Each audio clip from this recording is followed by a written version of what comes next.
The divine டால் வழங்குபவள் பூதேவி தாயாராகிய நான். Powered by Sriman Narayanan.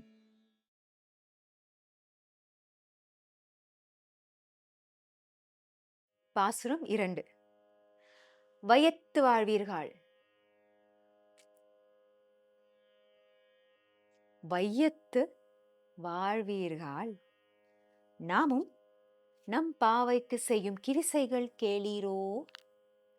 பார்க்கடலுள் பையத்துயின்ற பரமன் அடி பாடி நெய் உண்ணோம், பால் உண்ணோம், நாட்காலு நீராடி மையிட்டெழுதோம், மலரிட்டு நாம் முடியோம்.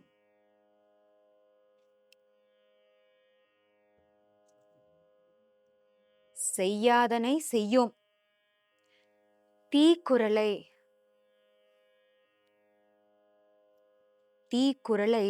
சென்று ஓதோம்.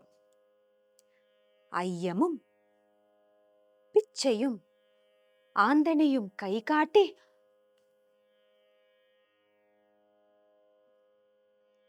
உய்யுமாறு எண்ணி உகந்து ஏலோர் எம்பாவாய்.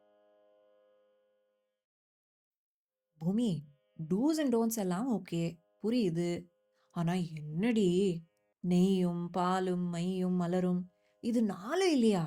அதுவும் மார்கழி குளிர்ல மஞ்சு பால் இல்லாத இருவே இருக்காதே. ஓ, wait. You're giving the வாக்கியார்த்தம் here and not the literal. Exactly, Maha. You got the point. Every sadhana requires some form of letting go, pa.